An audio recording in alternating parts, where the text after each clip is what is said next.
Hello అండి, అందరికీ నమస్తే. నేను మీ Mahalakshmi. Welcome back to our channel, that is Mahalakshmi. అందరూ ఎలా ఉన్నారండి? నేనైతే చాలా బాగున్నాను. మీరందరూ కూడా బాగుండాలని మనస్ఫూర్తిగా కోరుకుంటున్నా.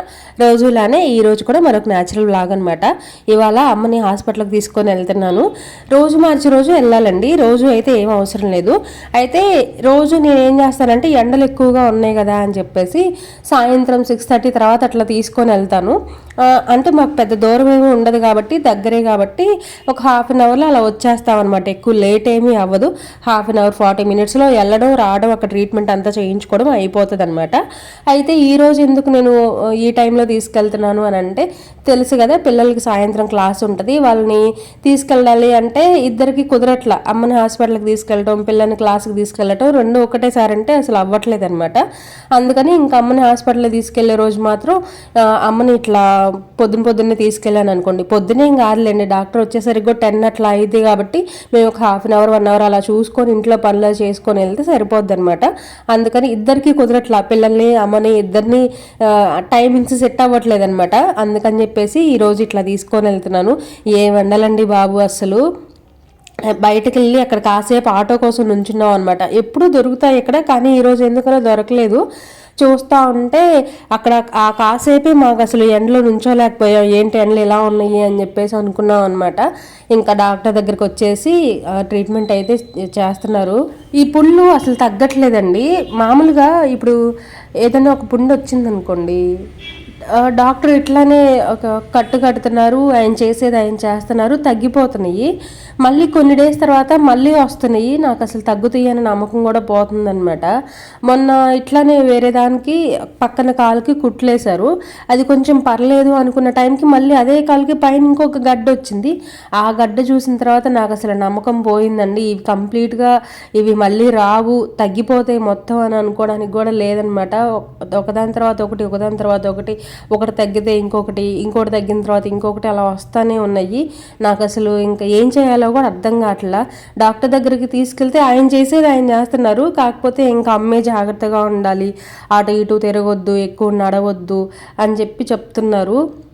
అమ్మేమో నేను ఎక్కడ తిరుగుతున్నాను, నేను ఎక్కడ వెళ్తున్నాను, నేను ఎక్కడికి వెళ్ళట్లేదు కదా, నేను జాగ్రత్తగానే ఉంటున్నాను, అయినా అవి అంతే వస్తున్నాయి అని చెప్పేసి అమ్మ చెప్తుంది. నాకు ఏం అర్థం కావట్లే. పర్మనెంట్ సొల్యూషన్ అయితే ఏమీ దొరకట్లే. ఇంకా పుళ్ళు రావడం, వచ్చినప్పుడల్లా ఇట్లా కట్లు అవి వేయించుకోవడం, అంటే డ్రెస్సింగ్ వేయించుకొని కట్లు వేయించుకోవడం, అవి తగ్గిపోవడం, కొన్ని డేస్ తర్వాత కొన్ని మంత్స్ తర్వాత మళ్ళీ సేమ్ రిపీట్ అవ్వడం. నాకేం అర్థం కావట్లా. మరి అప్పుడు నేను ఇట్లానే అమ్మ కాలు బాగాలేదు అని చెప్పినప్పుడు చాలామంది చాలా సజెషన్స్ చెప్పారనమాట. అక్కడికి వెళ్ళండి, ఇక్కడికి వెళ్ళండి, తర్వాత ఇవి తింటే తగ్గుతుంది, షుగర్ కంట్రోల్లో ఉంచుకోండి, ఇంకా చాలా చెప్పారు. అవన్నీ ఎన్ని ఫాలో అయినా కూడా ఆ పుళ్ళు మాత్రం తగ్గట్లేదండి. మరి అదేమైనా జీన్స్ ఉంటుందో ఏమో నాకు తెలీదు. మా అమ్మ వాళ్ళ పెద్దనాన్నగారికి కూడా ఇట్లానే వచ్చేవంట కాళ్ళకి పుళ్ళు. మరి అట్లా జీన్స్ ఉంటుందా అని డాక్టర్ గారిని అడిగాను. ఆయన ఈ పుళ్ళు రావడంలో జీన్స్ అయితే ఏమీ ఉండదు, ఇది షుగర్లో కూడా కొన్ని రకాలు ఉంటాయి కదా, వాటి ప్రకారం వస్తూ ఉంటాయి కొంతమందికి ఇట్లాగా అని చెప్పేసి చెప్పారు. మరి ఏమో ఇంకా అంటే ప్రతిసారి ఈ పుళ్ళు వచ్చిన ప్రతిసారి ఇదే ఫైనల్, ఇదే లాస్ట్, ఇంకా మళ్ళీ రావద్దు, జాగ్రత్తగా కొంచెం అంటే ఎక్కువ రోజులు పట్టినా కూడా ఇంట్లోనే ఇక్కడే ఉండేసి మన ఇంట్లోనే చూయించుకొని వెళ్దాము అని చెప్పేసి అనుకోవడం. సరే అలానే ఉంటుంది, తగ్గిపోతాయి, మళ్ళీ కొన్ని రోజులకి మళ్ళీ వస్తున్నాయి, మళ్ళీ ట్రీట్మెంట్, మళ్ళీ ఇంజెక్షన్స్, మళ్ళీ టాబ్లెట్స్, ఇవంతా కూడా ఇంకా నాకు కూడా విసుగొచ్చేసింది అనమాట. ఎందుకు ఇన్ని రోజులు ఇట్లా వస్తుంది, తగ్గట్లేదు ఎందుకు అని నాకు కూడా ఏం అర్థం కావట్లా. కాకపోతే ఇంక మనం చేసేది ఏం లేదు కాబట్టి ఇంకా వచ్చినప్పుడల్లా ఇలా చూయించుకోవడమే. ఇంక అట్లా అమ్మకి హాస్పిటల్లో చూయించుకొని ఇంటికైతే వచ్చేసాము. అంటే మేము ఇంటికి రిటర్న్ వచ్చేటప్పుడు కొన్ని ఫ్రూట్స్ అవి తెచ్చుకున్నామండి. అంటే చాలా రోజుల నుంచి ఫ్రూట్ సలాడ్ చేద్దాము అని చెప్పేసి అనుకుంటున్నాను అనమాట. ఈ ఫోన్లు వచ్చినప్పటి నుంచి, పిల్లలు ఇంట్లో ఉన్నప్పటి నుంచి వాళ్ళ కంటికి ఫోన్లో ఏది కనపడితే అమ్మ ఇది చేయవా, అమ్మ ఇది చేయవా, ఇది బాగుంటుంది అని చెప్పేసి ఫోన్లో చూపించిన ప్రతిదీ ఇంకా నన్ను అడుగుతూనే ఉన్నారనమాట. అన్నీ చేసి పెట్టలేం కదా, అందుకని చెప్పేసి కొన్ని ఇంట్లో ఉన్నంత వరకు చేయగలిగిన వీలున్నంత వరకు కొన్ని అయితే సాధ్యమైనంత వరకు అడిగినవన్నీ చేసి పెడుతున్నా. కానీ కొన్ని ఏంటంటే మన ఇంట్లో లేనివి ఇంగ్రీడియంట్స్ అవి ఏమన్నా ఉన్నాయి అని అంటే ఇప్పుడు కాదులే నెక్స్ట్ టైం ఎప్పుడన్నా చేస్తాను, మన ఇంట్లో అవి లేవు అని చెప్పేసి చెప్తున్నా అనమాట. వాళ్ళు కూడా అర్థం చేసుకొని సరే అదొద్దులే ఇది చెయ్యి అని చెప్పేసి ఒక్కొక్కటి ఇంకా అదే చూస్తారు కదా ఫోన్లో, మామూలుగా ఫోన్లో కాదు టీవీలో కూడా యూట్యూబ్ అవంతా వస్తుంది కాబట్టి పిల్లలు బాగా యూట్యూబ్ చూస్తూ ఉంటారు కాబట్టి ఫుడ్ ఐటమ్స్ అవన్నీ కూడా ఏ ఉంటే అవి అడుగుతూ ఉన్నారు. ఎక్కువ ఐస్ క్రీమ్స్ అడుగుతున్నారు, తర్వాత కుల్ఫీ అడుగుతున్నారు. అరే అవి తర్వాత చేస్తానురా, మొన్న ఫ్రూట్ సలాడ్ అడిగావు కదా, నేను వచ్చేటప్పుడు అమ్మమ్మ నేను ఫ్రూట్స్ అవి తీసుకొని వచ్చాము, ఈరోజు ఫ్రూట్ సలాడ్ చేస్తాను అని చెప్పేసి స్టార్ట్ చేసాం అనమాట. పాల ప్యాకెట్ ఫ్రూట్స్ అవి తెచ్చుకున్నాము. అయితే వీటికి కూడా మనకి ఏమంటారు కస్టర్డ్ పౌడర్ అదంతా కావాలండి, కానీ నా దగ్గర లేదు.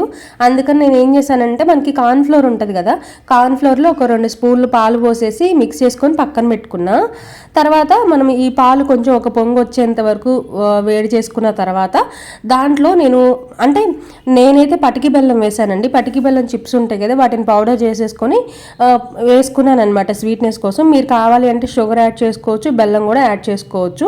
అలా ఒక 2 పొంగులు వచ్చిన తర్వాత నేను ముందుగానే మిక్స్ చేసి పెట్టుకున్నాను అని చెప్పాను కదా, కస్టర్డ్ పౌడర్ లేకపోతే మొక్కజొన్న పిండి ఉంటుంది కదా, కార్న్ఫ్లోర్ పిండి పక్కన పెట్టుకున్నాను కదా, అది కూడా పోసేసిన తర్వాత కొంచెం థిక్గా అయ్యేంత వరకు పాలు మరిగించుకోవాలండి. నేను హాస్పిటల్కి వెళ్ళే ముందే వంట కూడా చేసేసానండి, ఎందుకంటే హాస్పిటల్ నుంచి వచ్చిన తర్వాత మళ్ళీ చేయాలి అంటే ఇంకా నా వల్ల కాదనమాట. ఇంకా ఎండలో వెళ్ళొచ్చి అందులోనే ఇంకా స్టవ్ దగ్గర ఎక్కువసేపు ఉండాలి, ఈ చెమటకి ఎండకి ఇంకా నా వల్ల కాదని ముందుగానే నేను వంట చేసేసి వెళ్ళాను. అందుకని వచ్చిన తర్వాత నాకు వంట పని లేదనమాట. ఇంకా పిల్లలు అడిగిన విషయం గుర్తొచ్చింది, అంటే మైండ్లో ఉందలేండి వెళ్ళేటప్పుడే చేద్దాము వచ్చిన తర్వాత అని చెప్పేసి. అందులోనూ ఇప్పుడు ఏంటంటే ఇది మనం ప్రిపేర్ చేసినా కూడా వెంటనే తినడానికి ఉండదు కదా, ఇది ఎక్కువ టైం కూడా పట్టదండి, కొంచెం పాలు మరిగించుకోవడమే కాబట్టి కొంచెం జాగ్రత్తగా ఎక్కువ టైం కూడా పట్టదు. అందుకని నేను ఒక 10 నిమిషాలు అంతకుమించి ఎక్కువ టైం పట్టదు కాబట్టి సరే చేద్దాంలే అన్నట్టుగా హాస్పిటల్ నుంచి వచ్చిన తర్వాత లంచ్ అయిపోయిన తర్వాత చేస్తున్నాను. ఇందులో కొంచెం మనం పసుపు కూడా యాడ్ చేసుకుంటామండి. కస్టర్డ్ పౌడర్ని మనం ఇంట్లోనే చేసుకోవచ్చు. ఎలా అంటే కొంచెం మిల్క్ పౌడర్ తర్వాత మనం కొంచెం షుగరు కొంచెం పసుపు యాడ్ చేసుకుని మిక్సీ వేసేసుకుంటే మనకి కస్టర్డ్ పౌడర్ ఇంట్లోనే చేసుకోవచ్చు అనమాట. ఎవరికైనా యూజ్ అవుతుందేమో అని చెప్పేసి చెప్తున్నా. అంటే సపరేట్గా కొనే పని లేకుండా పాలపొడి ఒక్కటి ఉంటే చాలు, షుగర్ యాడ్ చేసేసుకొని కొంచెం లైట్గా పసుపు వేసుకుంటే కస్టర్డ్ పౌడర్ మనకి ఇంట్లోనే తయారు చేసుకోవచ్చు అనమాట. పాలు అయితే మరిగిచ్చిన తర్వాత దించేసి అందులో మనం కట్ చేసి పెట్టుకున్న ఫ్రూట్స్ అన్నీ కూడా వేసేసానండి. నేను ఏమేమి వేసానంటే నేను ఫస్ట్లోనే చూపించాను కదా, ఏమేమి వేసానంటే అప్పుడు చెప్పలేదు మాటల్లో. వాటర్ మిల్లన్ ఎల్లో కలర్ది తీసుకున్నా అండి, ఎందుకంటే చిద్వి చాలా రోజుల నుంచి నన్ను అడుగుతున్నాడు, మా ఎల్లో కలర్ వాటర్ మిలన్ చాలా బాగుంటుంది మా అని చెప్పేసి. అంటే స్కూల్లో తిన్నాడంట, ఈసారి ఎప్పుడైనా వెళ్ళినప్పుడు నాకు ఎల్లో కలర్ వాటర్ మిలన్ తీసుకొని రా నాకు ఇష్టం అని చెప్పేసి చెప్తున్నాడు. అందుకని ఎల్లో కలర్ వాటర్ మిలన్ తీసుకున్నా. పప్పాయ వేశాను, తర్వాత బనానా వేశాను, దానిమ్మ గింజలు వేశాను, ఇంకొకటి వచ్చేసరికి గ్రేప్స్ అండి, గ్రేప్స్ వేసాను. ఇంట్లో ఇవే ఉన్నాయి, ఇవే తెచ్చుకున్నాం కాబట్టి ఇంకా ఇవే వేసాను. మీరు కావాలి అంటే దీంట్లో ఇంకా స్ట్రాబెర్రీ వేసుకోవచ్చు, అన్ని ఫ్రూట్స్ అండి, మనకి ఇష్టమైన ఫ్రూట్స్ అన్నీ కూడా ఇందులో వేసేసుకోవచ్చు. మిక్స్ చేసిన తర్వాత ఒక 3 అవర్స్ అట్లాగా నేను ఫ్రిడ్జ్లో పెట్టేశాను. 3 గంటల తర్వాత ఇలా గ్లాసుల్లో కానీ బౌల్స్లో కానీ ఏ ఉంటే అవండి పిల్లలకి ఇచ్చామంటే చాలా ఇష్టంగా తాగుతారు. సరే కూర్చోండి. ఫ్రూట్స్ హల్వానా? ఫ్రూట్ సలాడ్ రా ఏమన్నా తాగుతారా? సరే కూర్చో. చైత్ర నీకు కావాలా?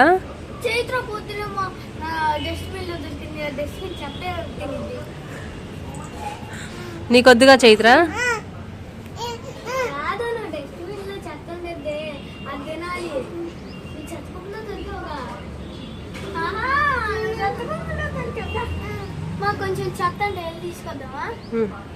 దాన్ని నేర్పించడానికి వాడు ముందుంటాడు. డస్ట్బిన్లో దొరికింది కదా చైత్రాకి ఇవ్వద్దు అని చెప్పేసి అనేసరికి నిజంగానే నాకు ఎవరేమో వీళ్ళిద్దరే తింటారేమో అని చెప్పేసి గొడవ చేసింది. కొట్టుకోవద్దు, ఇద్దరికి ఇస్తా ఆగండి. ఓయ్ చిద్వి కూర్చోండి, ఇట్రండి. అరే కూర్చోండి అని చెప్పా.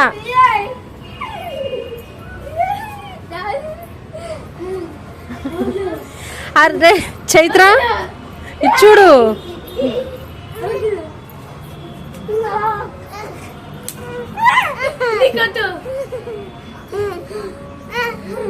కూర్చోండి. అమ్మాయి చైత అన్నయ్య షర్ట్ వదులు. అయ్యో ఆ షర్ట్ చూడు అసలు ఎలా అయిపోయిందో. కూర్చోండి ఇద్దరు. కూర్చోండి. అరే చిద్వి నువ్వు ఫస్ట్ వచ్చి ఇక్కడ కూర్చో. నువ్వు కూర్చో మా వదిలేసాయి. నువ్వు అట్లా చూడు అట్లా పిచ్చివాగుడు వాగావంటే నేను అసలు ఇవ్వను. నువ్వు కూర్చో కూర్చోరా కూర్చో కూర్చో కూర్చోమ్మాయి కూర్చో కూర్చో కూర్చో అమ్మాయి. ఇక ఆపండి.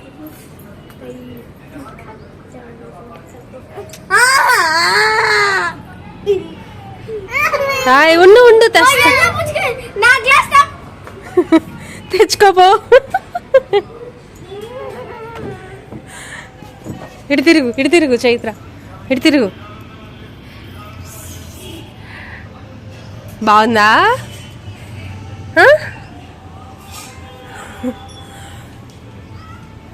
చిద్వి నువ్వు కూడా చిటి కూర్చోరా అమ్మ.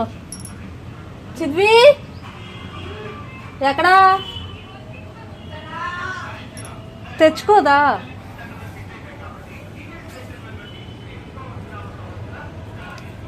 బాసపట్లు వేసుకొని కూర్చో చైత్ర.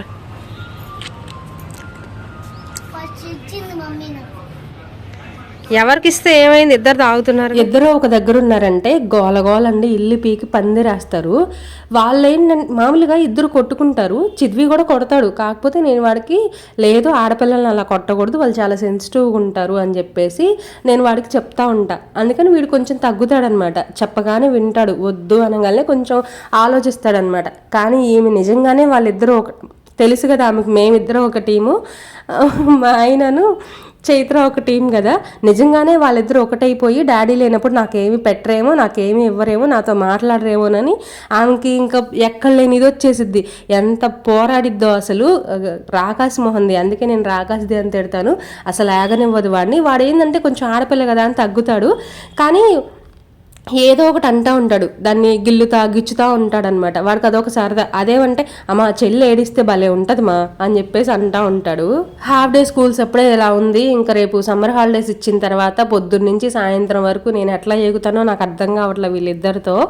ప్రతి సంవత్సరం ఏంటంటే నేను పిల్లల్ని అమ్మోళ్ళ ఇంటికి పంపించేస్తా అండి. అంటే కొంచెం నేను ప్రశాంతంగా ఉండొచ్చులే అన్నట్టుగా పంపిస్తాను అనమాట. పడేదేదో వాళ్ళు అక్కడే పడతారు. కానీ ఈసారి ఏమైందంటే అమ్మ కూడా ఎక్కడే ఉంది కాబట్టి వీళ్ళని ఎక్కడికి పంపించడానికి కూడా లేదు. ఇంకొకటి మనం ఆల్రెడీ క్లాస్కి ఫీజు కూడా కట్టాం కాబట్టి క్లాస్కి వెళ్ళాలి కాబట్టి ఇంకా ఎక్కడికి వెళ్ళడానికి కూడా లేదనమాట. ఒకవేళ వెళ్ళినా కూడా పొద్దున వెళ్ళి సాయంత్రం క్లాస్ టైంకి వచ్చేసేయాలి.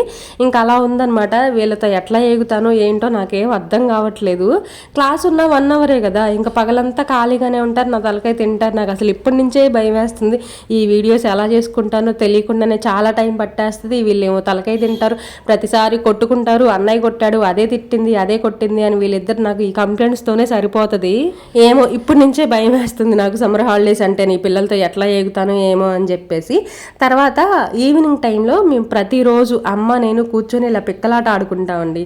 అంతకుముందు కూడా చెప్పాను కదా, అమ్మ వచ్చింది అంటే మాకు ఇదొక టైం పాస్ లాగా ఉంటుంది, గేమ్ మంచిగా ఆడుకుంటాము అని చెప్పేసి. అయితే అప్పుడు నేను చెప్పాను అనమాట, నాకు అసలు ఆట రావట్లేదు, ప్రతిసారి అమ్మే విన్ అవుతూ ఉంటుంది, అమ్మే గెలుస్తూ ఉంటుంది, నాకు అసలు ఆట రావట్లేదు అని చెప్పేసి చెప్పాను కదా. కానీ ఇప్పుడైతే అమ్మ అసలు విన్ అవ్వట్లేదు, ప్రతిసారి నేనే గెలుస్తున్నా. నాకు అలవాటు అయిపోయింది ఆట ఎట్లా ఆడాలో. అదే అంటే నేను ఆటని అనగా నీతో నేను అసలు ఓడిపోతున్నాను, నేను అసలు గెలవట్లేదు అని చెప్పేసి అంటా ఉందనమాట.